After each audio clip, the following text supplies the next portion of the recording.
There we go. I call to order the Keystone Heights City Council meeting in the historic pavilion this time on August 8th at 6 p.m.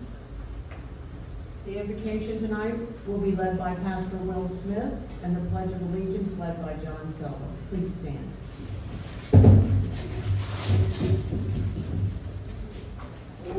I'll say a prayer. Heavenly Father, Lord, we thank you for tonight, Lord. We thank you for a chance to live in a free country where we can assemble and do the business of the people in the open without any fear of reprisal. Lord, I ask that you bless Councilman Lewandowski as he's really under the weather, Lord, and be with the mayor and her husband as they're traveling. Lord, and bless these three council people that are here tonight. Give them wisdom and discernment, Lord. We just ask that all actions taken honor and glorify you. And it's in your Son's name we pray. Please rise and allegiance. I pledge allegiance to the flag of the United States of America and to the republic for which it stands, one nation, under God, indivisible, with liberty and justice for all.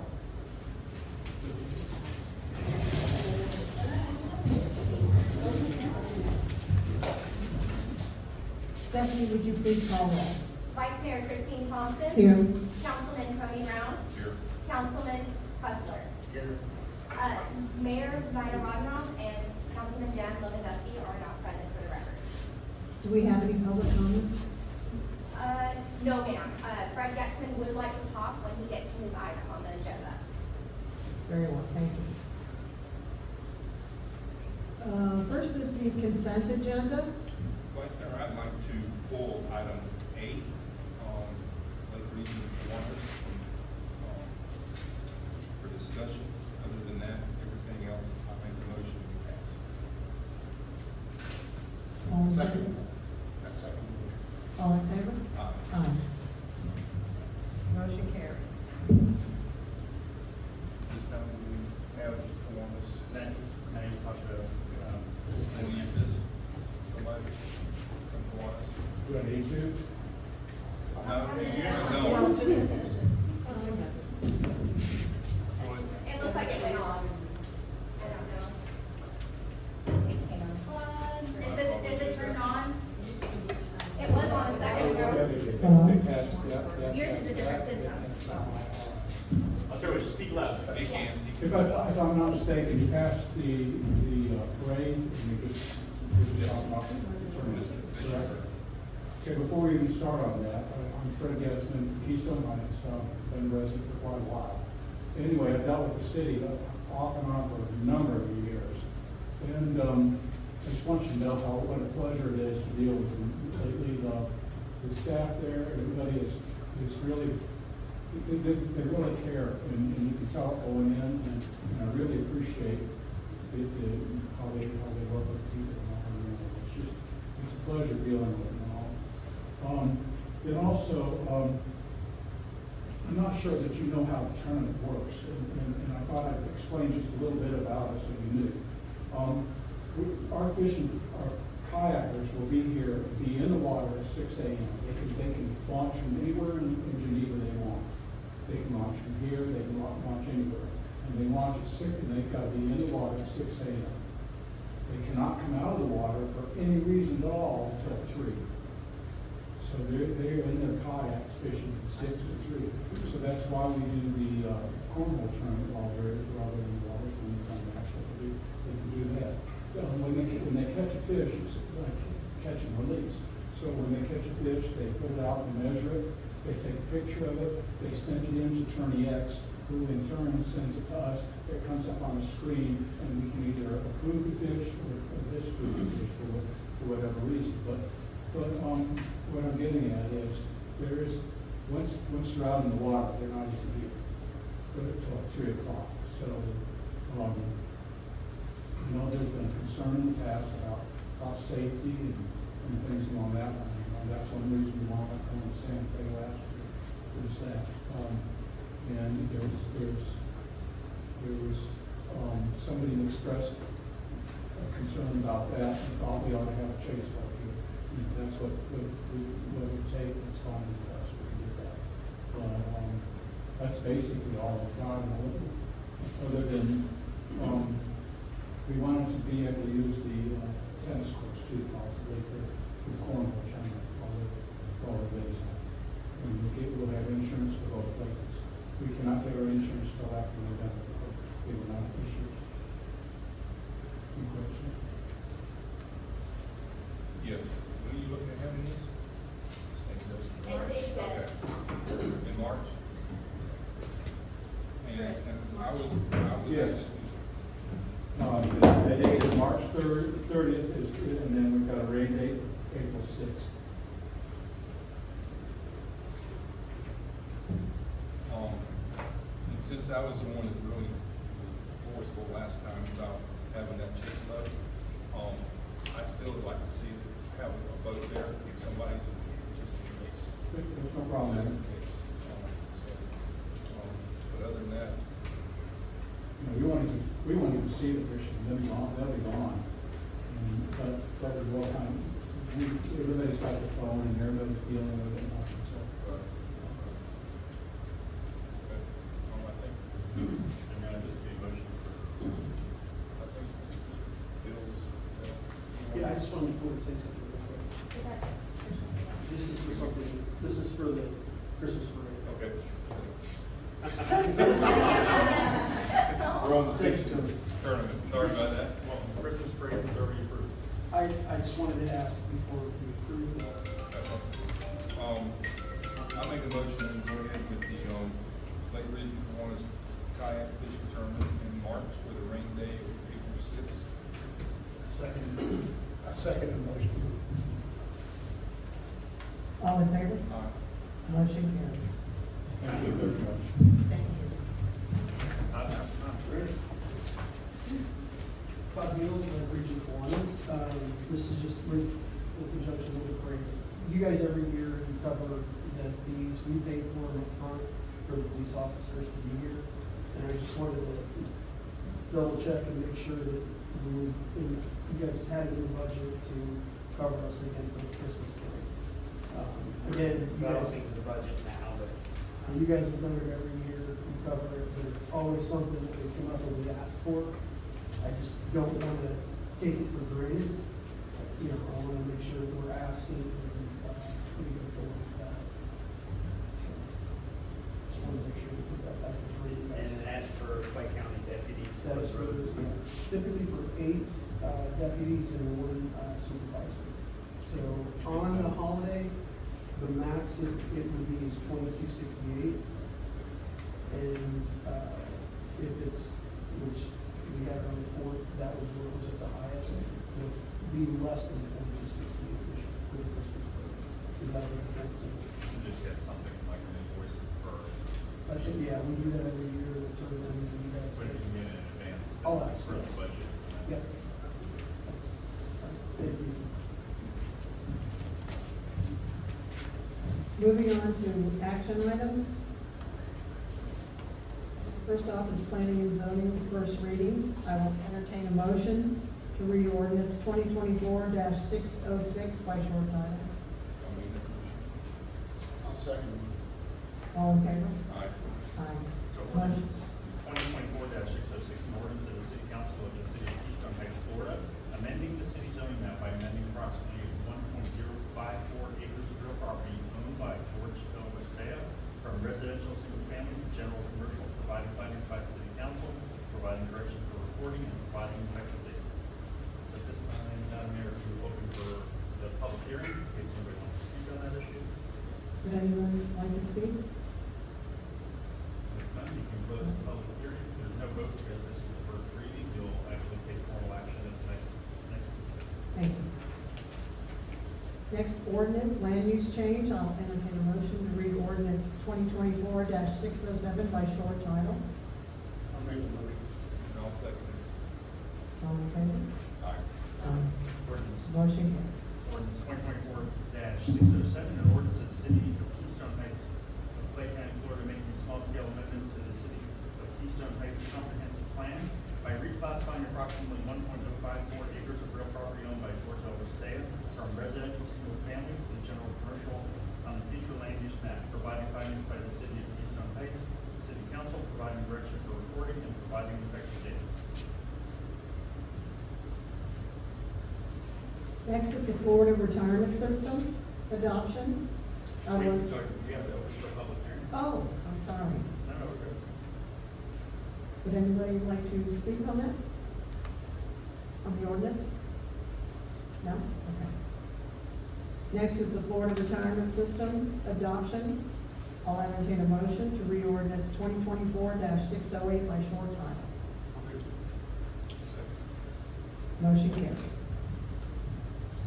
Wait, no, wait. Hmm? Yeah, go. Oh, all in favor? Aye. Motion carries.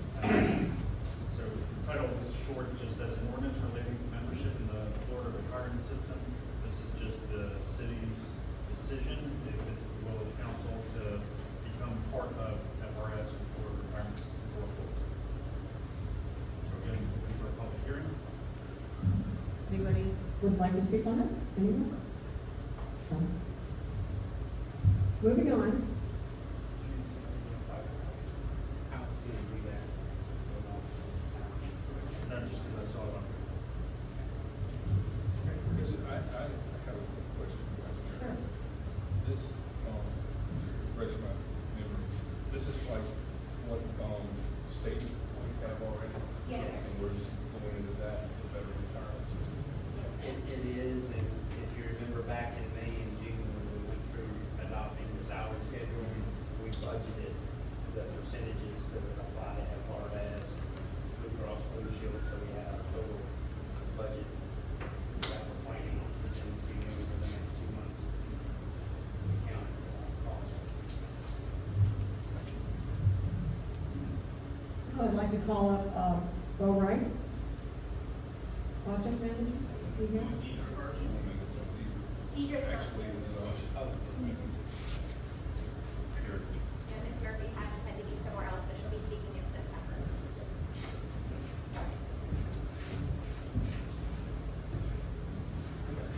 Good evening, everybody. So I just wanted to go through a couple things.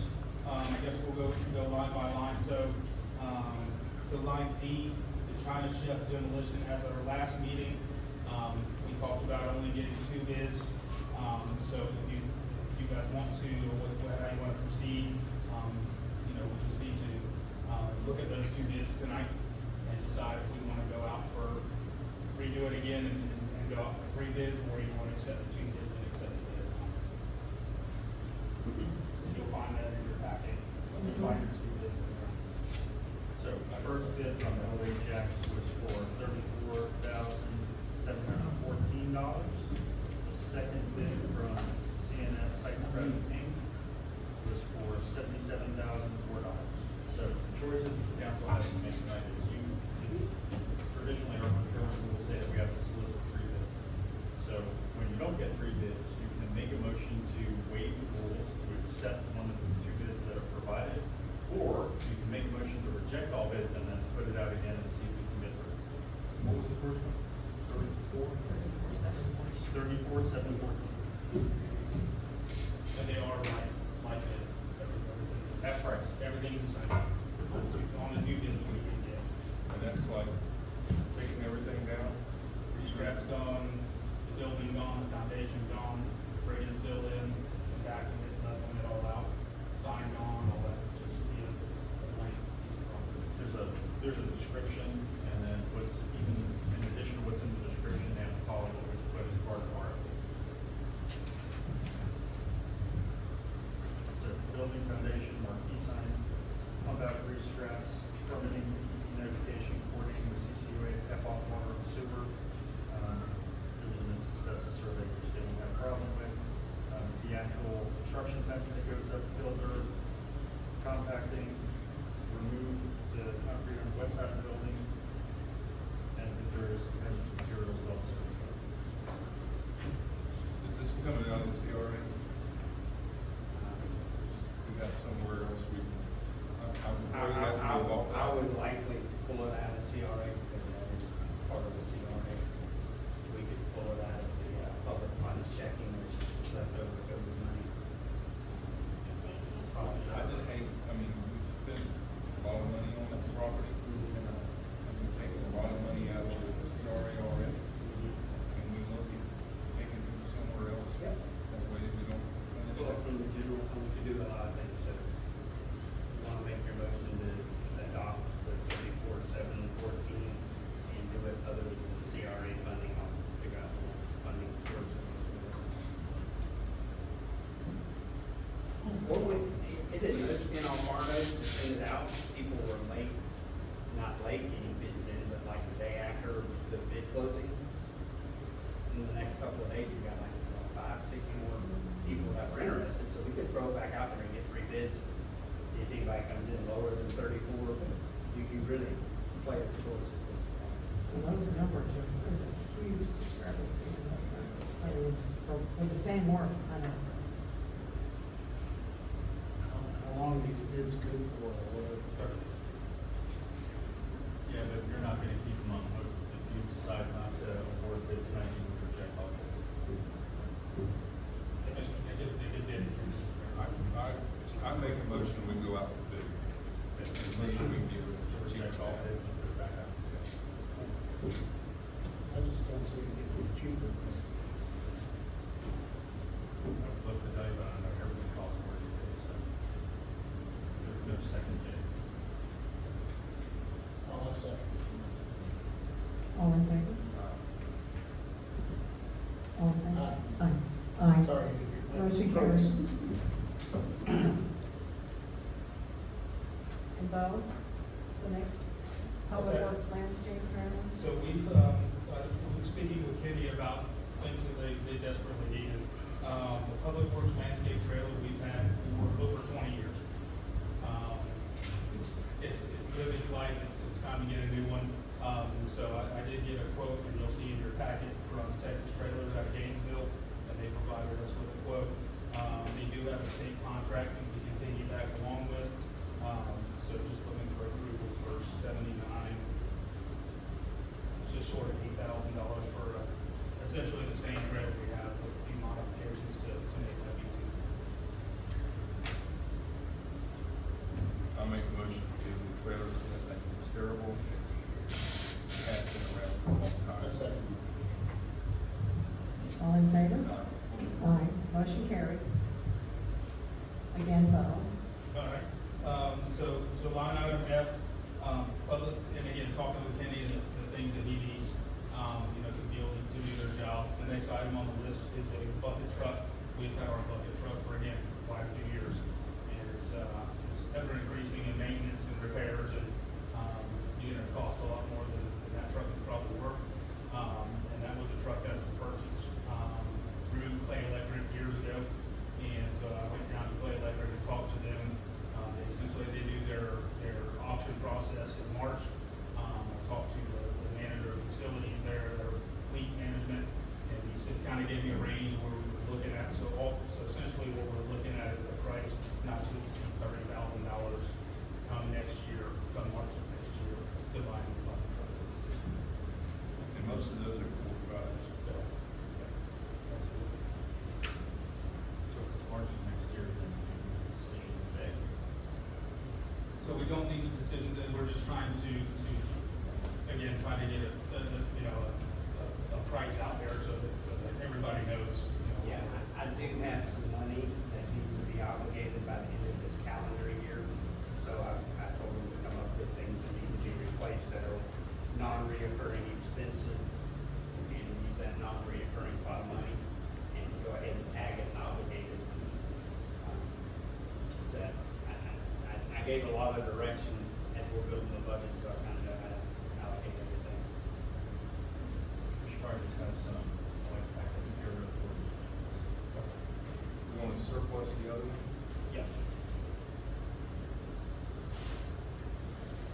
And that truck does get used quite a bit between hanging signs and tree trimming and different, we also have a contract with DOT for streetlights and things like that, so.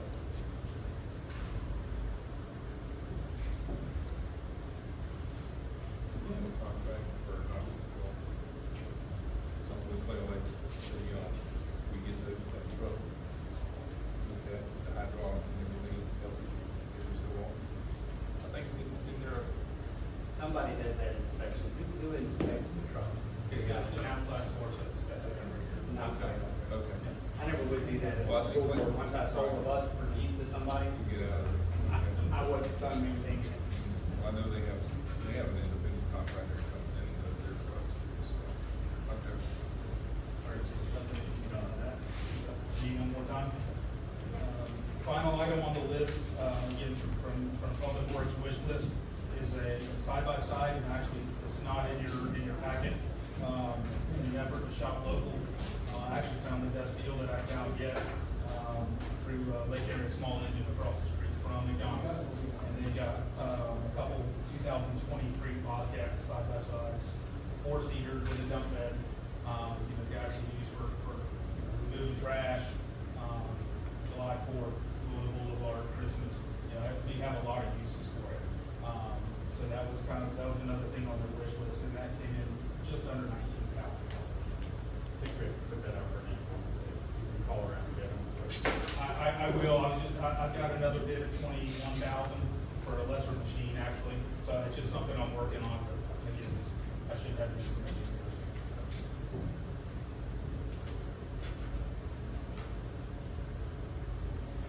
We don't. Nothing to do until you have the Back up. invoice.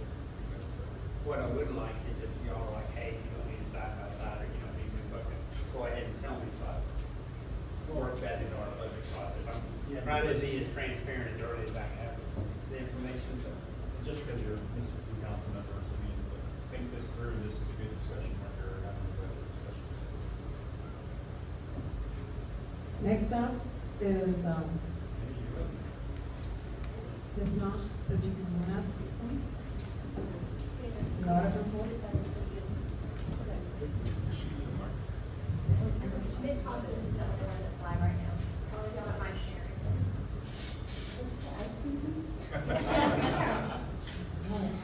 Hi, I'm Amy Knock, I'm a CPA with Reddish and White, and we did the audit this year of the city. And for those of you who don't know, Brad Milligan, who was the CPA auditor who performed the audit for, I think the earliest I could find was 2005. He passed away in May this year, and he was in the middle of completing the audit, so thank goodness he was such a phenomenal auditor, because we were able to pick up where he left off and finalize and get the report out. So, thank you for that, and your patience. And we did find a new audit manager, Ms. Tavara Andrews, who wasn't able to make it this evening. But she's got a great background in municipalities, and she's really excited to work with them. She just was under the weather tonight. So there'll be another opportunity where you get to meet her. All right, so on to the actual audit report. We like to always start out by saying that we were able to issue a clean opinion. It's called an unmodified opinion. And this year we had a few unexpected issues that led to some findings. But we'll go over those more when we get to them. I know the report can be a little overwhelming. There's a lot of required elements. It's long. So I'm just going to briefly touch on the financial highlights of each of your funds and then go over the findings. We're not going to go page by page, don't worry. So feel free to interrupt me also if you have questions. The first fund I want to look at is the general fund, and that's going to be on page 38 if you want to follow along.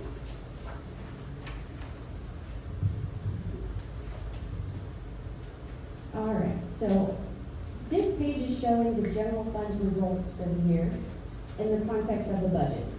So the column I really want to focus on first is the far right column, and that's going to be the variance budget, or the variance from actual to budgeted results.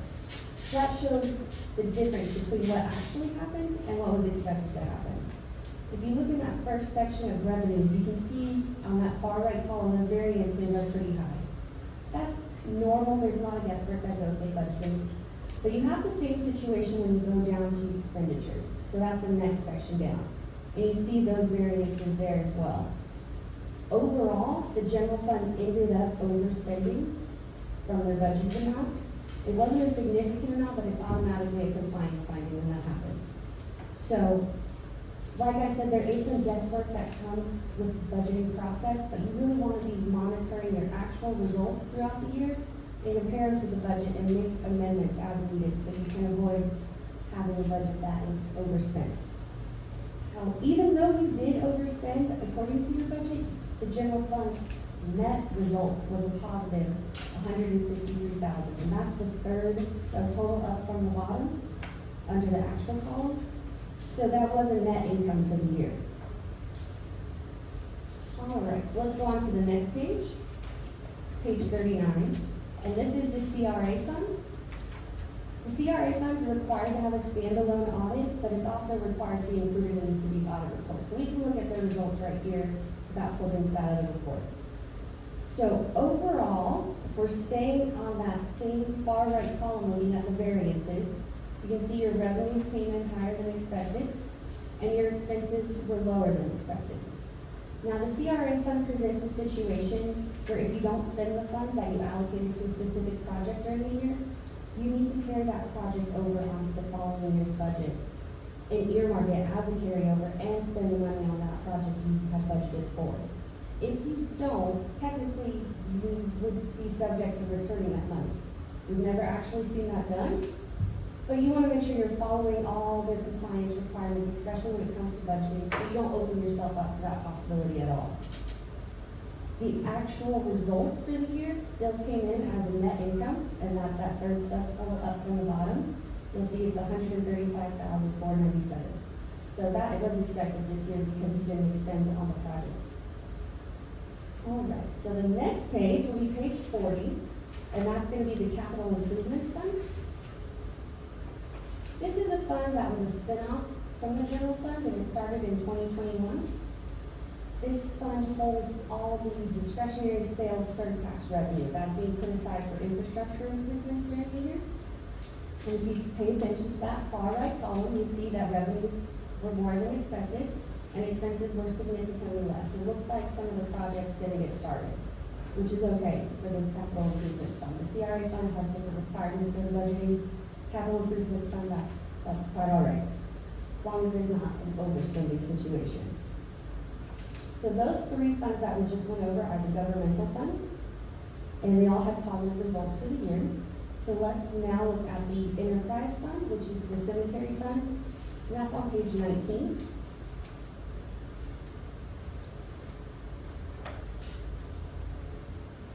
So the cemetery is an enterprise fund, and the budget is not required to be presented. So there's no budget you'll see here.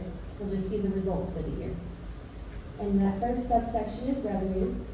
And this year y'all increased your prices, and it led to an increase in revenues. And you also decreased your overall expenditures. So that, with the increased revenues, decreased expenditures, resulted in a net income for the year, which is opposed to the last 2 years where the cemetery was showing it was operating at a loss. So there's some improvement here, which is what we want to see.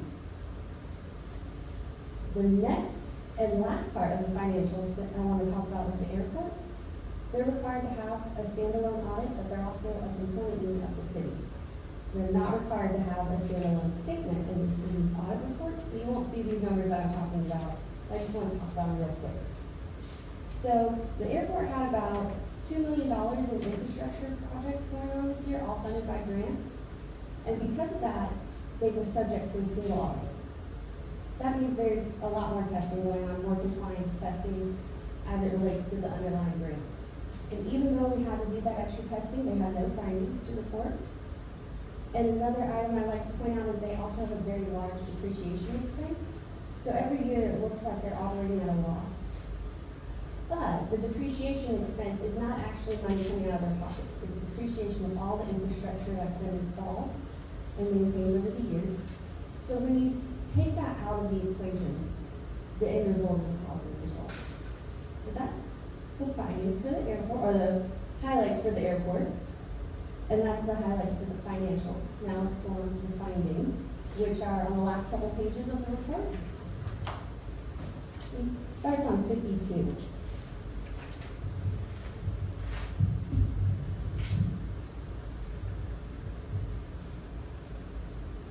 Alright.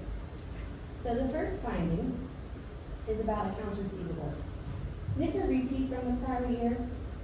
We ended up having to do a $39,000 adjustment to record a receivable. Basically, we just want to bring it to your attention that the receivable needs to be tightened up. And Rebecca should be able to help you guys achieve that clean no adjustments on our part for the receivables, and that will help with the budgeting process too. You don't know what you have to put in, you can't account for it in the budget. The next finding is about the documents that we weren't able to get when we requested. And we believe this is because there was a significant amount of turnover in the office during the year, and it just made it really difficult to track down the documents that we were asking for. Overall, there were 10 invoices for the city's audit in total that we weren't able to get. And it wasn't enough to keep us from substantially completing the audit procedures, but it was enough to bring to your attention. And what we recommend here is having a well-documented, well-communicated process for filing your record keeping. And this will also help with future turnover, because it's inevitable that there will be turnover in the office. And if you have the system in place, it just will make it a lot easier and quicker to find these things rather than going in circles. So that was finding number 2. That brings us to the next page, which is going to be finding 3. This one we talked about when we were going over the general fund statement. The general fund's expenditures exceeded the amount that was budgeted, which is automatically going to be a compliance finding every time it happens. So what we recommend here is monitoring the results, what was brought in, what was spent, against what was budgeted, and amending the budget as needed, or amending your future plans to make sure that you don't overspend what you budgeted for. And there was another concern for the 2023 budget that caused the next finding, which is finding 4. And this happened, there was a calculation error on the spreadsheet that was used for the budget. When we added up each expense line, our total did not match what was showing up on the budget as budgeted total expenditures. In this case, it was only $4,000, which isn't a huge issue, but it is enough to bring to your attention and let you know that that needs to be cleaned up. The recommendation here is to have somebody do exactly what we did. Take each line, add them up, and make sure that it agrees. It's as simple as that, just implementing that procedure each year with the budget to make sure that no calculation errors just slip by. It's very easy to do, it's also easy to fix. And that was the last finding for the city. There's a few for the CRA fund, which we'll need to go to the last couple pages of that report if everybody has it. I thought there was Just have to open to.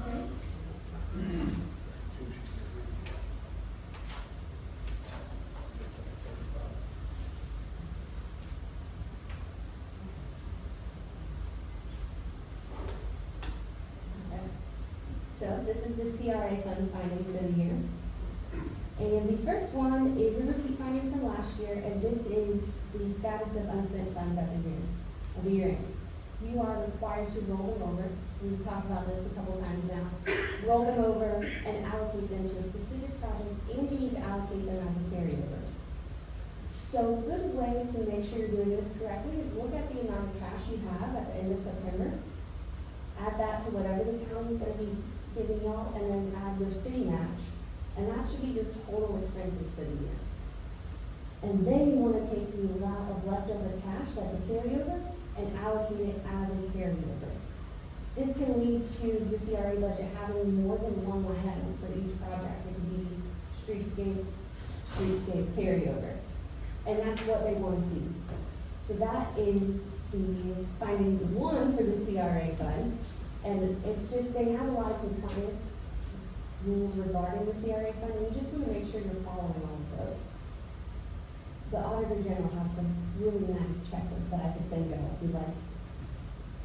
Right. So yes, you just need to make sure you're showing how the leftover money is appropriated in the following budget.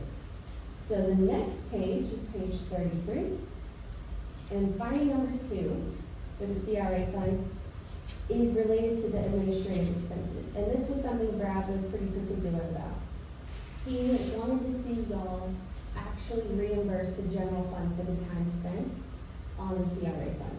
You did include it in the budget, but no transfer was actually made. It doesn't have to be a particular amount, just something reasonable. I believe he said between $5,000 and $10,000, just to cover the time that you're dedicating to the CRA fund.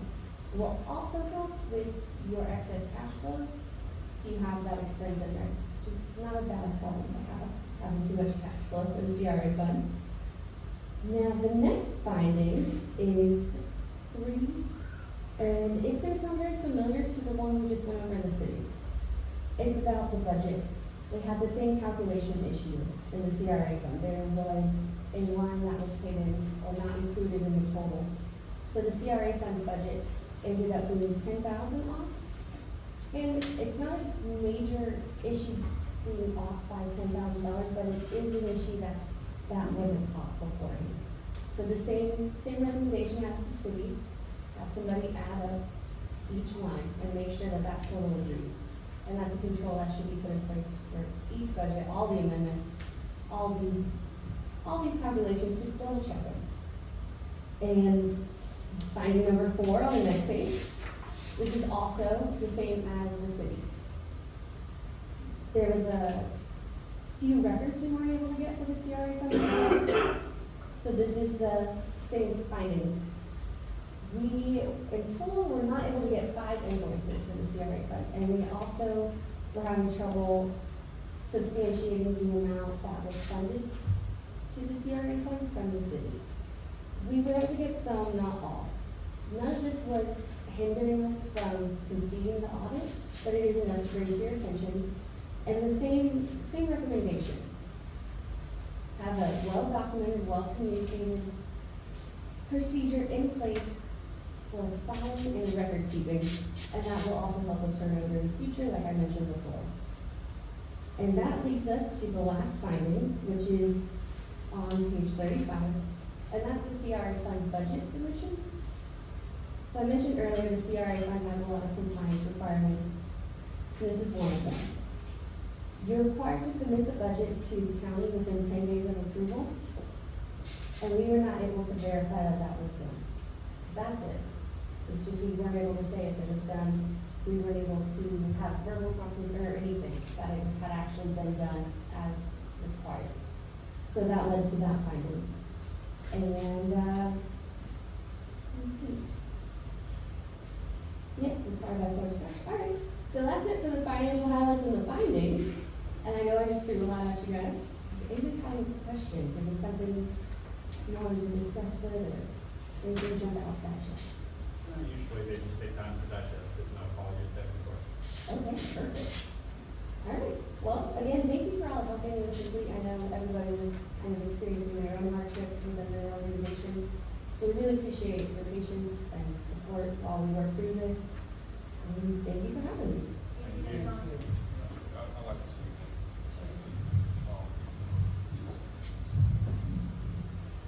being here for a long time.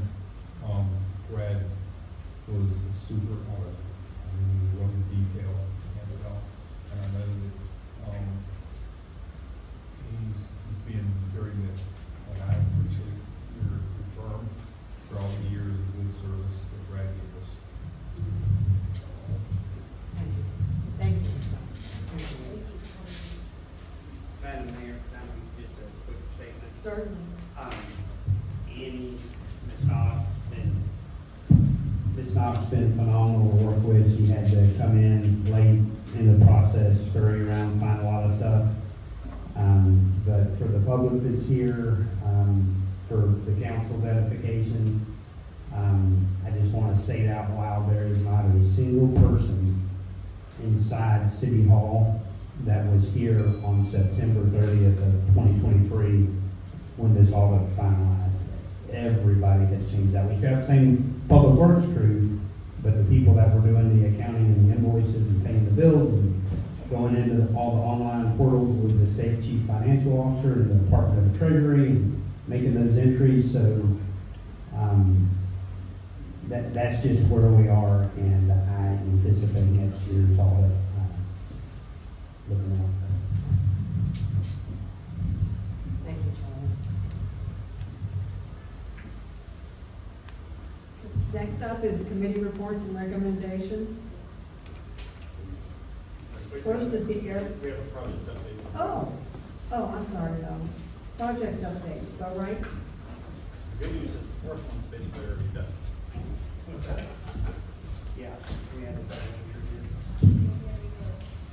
Okay, so these are the things that we reviewed during the last meeting. So just an update after talking to Rich and trying to, read through our purchasing policy. So an update on the tennis court. So we will have to send that out for an RFP. Being different, and I'll get into that in a minute.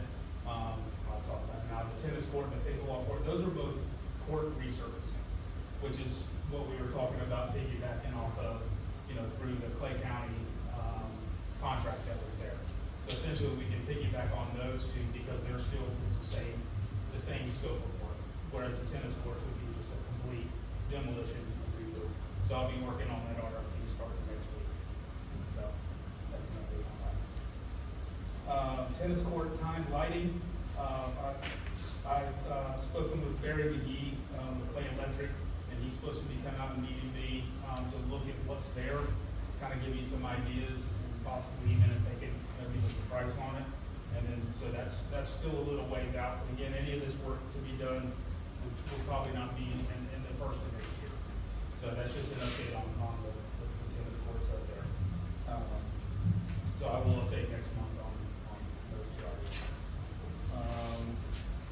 Next on the agenda, we talked about the pickleball court as well as the basketball court. Again, those are both a resurfacing project, which was what the current company that gave us the pricing on it has done for Clay County. Building park, they redid the pickleball courts up there, and that's included in the contract. So we should be able to move forward with those two.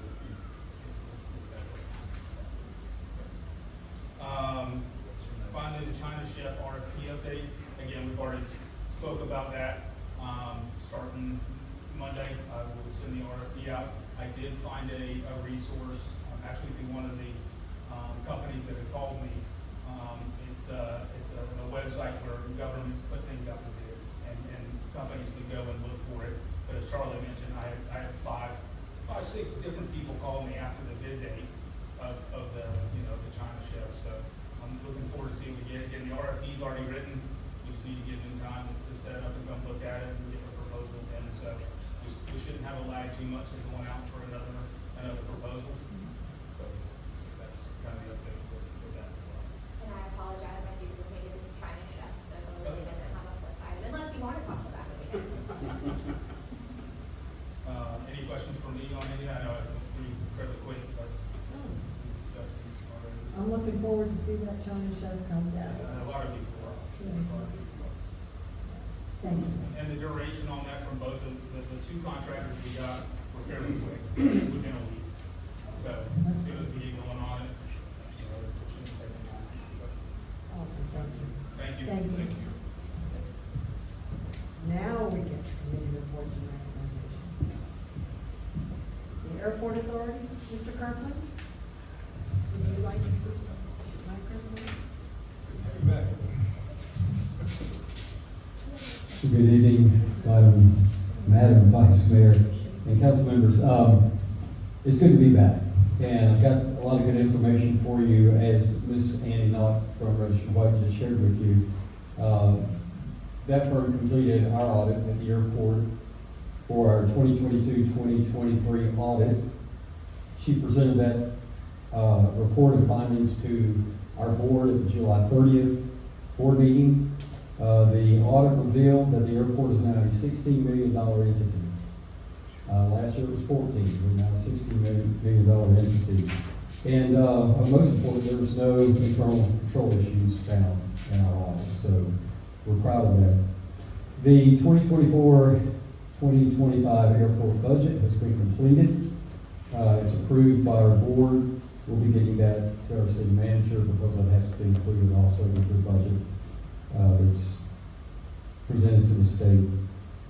A recent meeting that we had with the Florida State Guard confirmed a very strong interest in using the Keystone Heights Airport as a base for many of their aviation resources. They will have helicopters, some fixed-wing aircraft, and drones. So they're looking for an apron area and a hangar, and essentially they're looking at 15 acres to lease at the airport.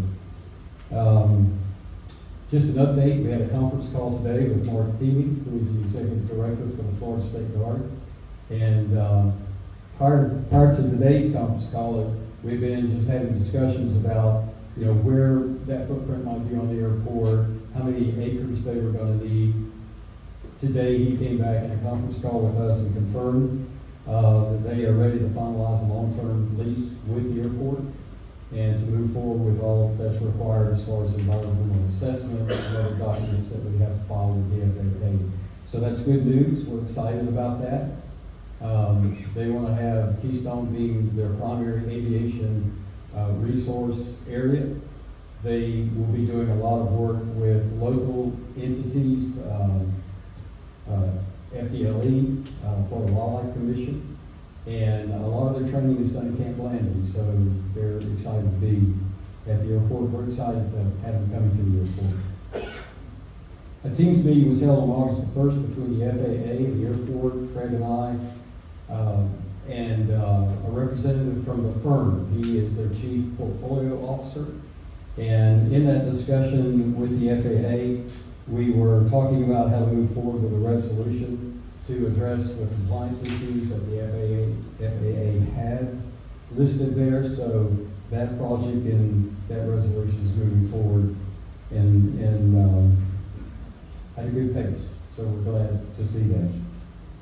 The last thing I have is just an update on FDOT public transportation grants. We have 3 grants that were recently approved. The second half of funding for 3 generators, that's a $400,000 project. We wish we would have had that a month ago because unfortunately we had a large blackjack oak fall on our 3-phase line that was feeding the airport Monday and took us out for several hours. But Clay Electric, as they always are, they're really great. They got out there and got the line back out, the power restored. That's important because the airport is used by the governor if the Emergency Operations Center in Tallahassee should go down or there's bad weather there that he has to relocate. There's a backup EOC in Camp Landing. So he flies to the airport and then from there goes out Governor Shirley Landing. So I shared that with Barry McGee with Clay Electric, and he was really good about expediting restoration. So we appreciate that. So 3 generators, $400,000. There's also a fuel facility improvement that's $950,000 total for that grant. And then a new grant for a new Jet A truck. Our Jet A truck is a lot like your old bucket truck. It's been there a long time, and it's a vehicle that you can't put on the highway. It's designed just for airport. So it doesn't get a lot of use, and sometimes that's good, and sometimes that's bad on vehicles. So we're getting that replaced this year. And then later in fiscal year 2025, we've got a 3-year project that's going to be funded by the FDOT, and that's to rehabilitate our secondary runway 1129er, and that will be a $4.3 million project. Any questions? I always going to ask this. Anything about the road with the state, for the Bradford County road? Yes. So what we have done, we have our engineers prepared a request for bid to move the fence, open the fence, and then move it into a new gate, keypad motorized gate. So once that's done, then Bradford County will come put the culverts in and connect to State Road 100. DOT has restricted that use to only emergency egress, because we want to have the turn lanes and the slow down lanes that we asked for appropriations for. We're going to do that again this year. We didn't get it last year. They made the cut on the budget, but we're going to apply for that again. But as soon as that bid is awarded and that work is done, then that will be connected.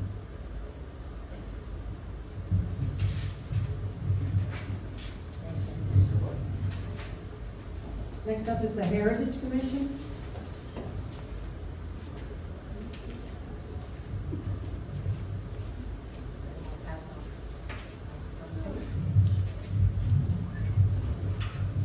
Well, it's on, okay. We didn't have a meeting in July like most people, but I don't think it's on. It is on. You gotta get closer, just gotta hold it closer. but we were pretty busy. Let's see, we had the Clay County Historical Roundtable 26th, in July. For most people who don't know what that is, that's where all the Heritage Commissions, historical societies get together in Clay County. We all share resources. Clay County tourism comes, and it's really been great for us. The Heritage Commission doesn't cost the city a lot of money, and they find us ways to cost less. So, we've got the historical roundtable that, this is the second annual one that we do here in September at Pavilion, on September 28th. Ours is a little different because we include 4 counties. Bradford, Alachua, Putnam, and Clay. And we all get together here and share resources. Let's see, Clay County did the tourism in conjunction with us, with Ed and I spent it on the 30th. He's hoot. So is she. And oral history is priceless. And so we hope to do more of that. And this is one of those programs that Clay County Tourism has started up. And they actually, they'll be doing an article on her that comes out, or on both of them, comes out month after next. She's going to notify me when it comes out. Anyway, we're looking for more octogenarians or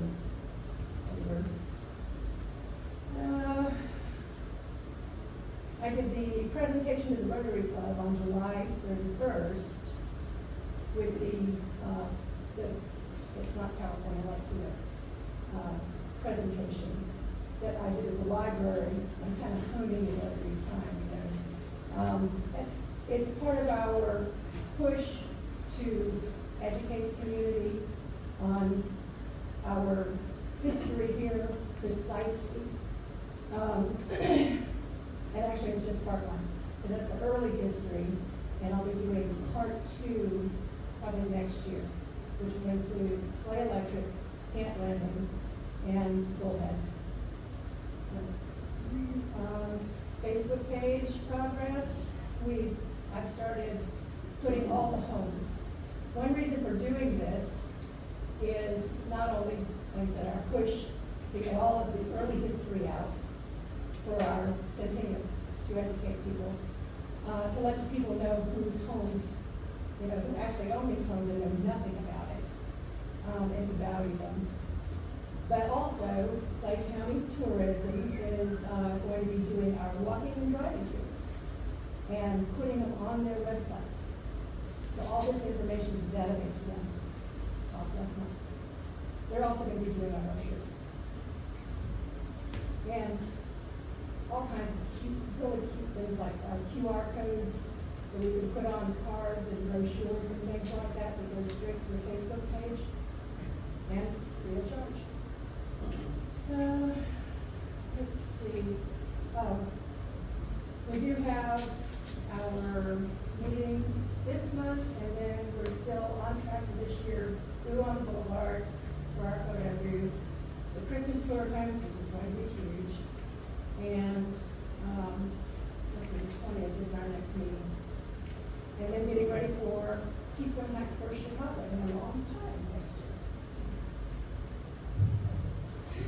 And I just want to, I'll speak for Rotary real quick.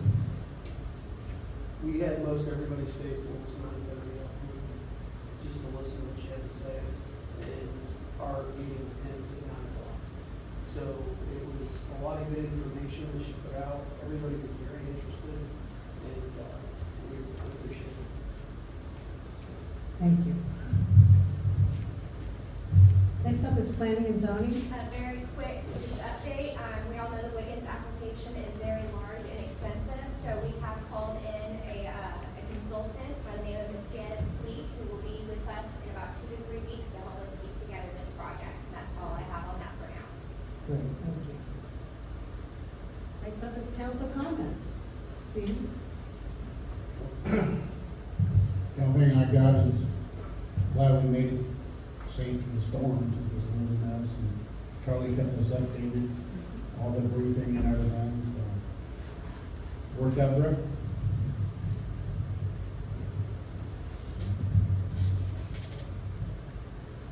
Still in my So, yeah, the storm, we've been through a lot, Keystone storms, and this one fortunately wasn't as bad. We had some trees down and stuff like that. But, the one thing I'd like to say, I'm not a Facebook guru or anything, but, I did notice on Facebook yesterday, it was posted that Don Morgan passed away. And Don was the architect for our city hall. And he's been around Keystone for many, many years. And, he was, I think he worked with the Heritage at one time, Yes, a couple he did. years ago. He also used to live in my house. Oh, okay. So, but yeah, we need to remember his family in our prayers and everything. I would like to give kudos to the staff at City Hall for the job that they did during the storm and keeping the council updated as well as they did. All the public works people, kudos to everybody. Everything went smoothly, as I understand. I didn't get any calls.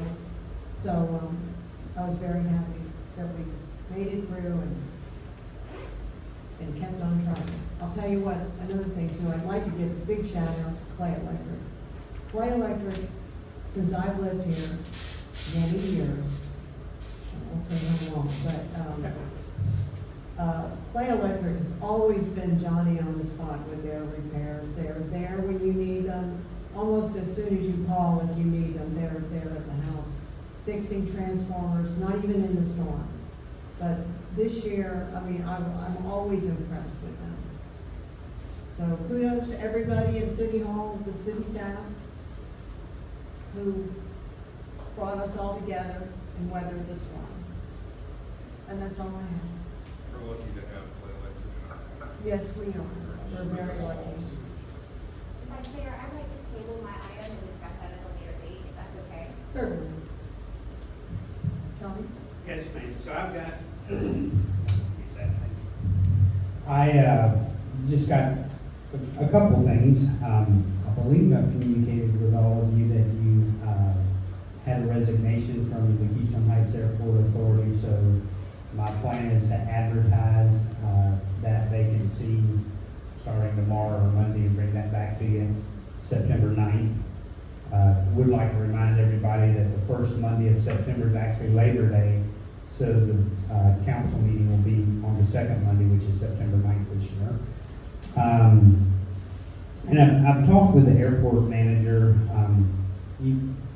They had a better audit by far than the city, and they keep improving the property. We've got a very effective group of people assembled out there.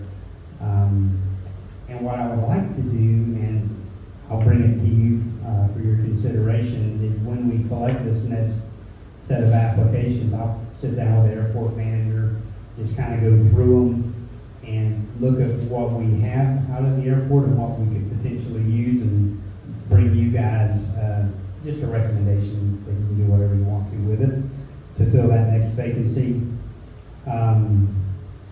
I've been interviewing and I'm still interviewing, and have had many great applicants for the position of fiscal clerk for the city.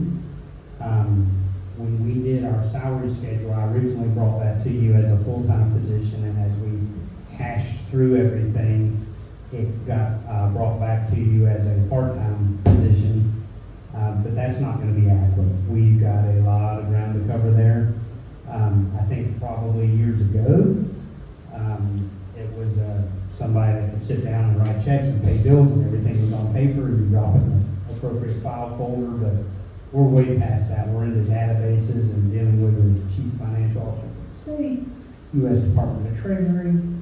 Evidently, the city of Keystone has taken every grant opportunity ever presented, and there's a lot of reporting requirements that are at various stages of completion through the years. So I would say, at a minimum for the next year, we just need to forecast, and I'll do that on your behalf in the budget that I bring you to have that as a full-time position, and we'll just get caught up, because that's what you do with the line.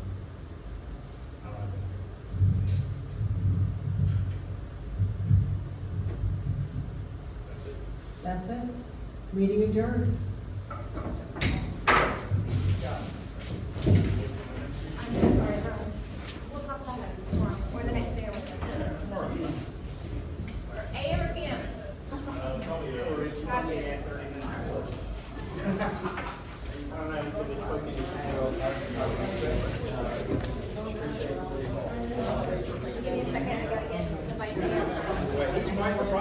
chairs. Hi, Kevin. Have your trip back. Oh, I know. And I also Have your trip back, see what's on.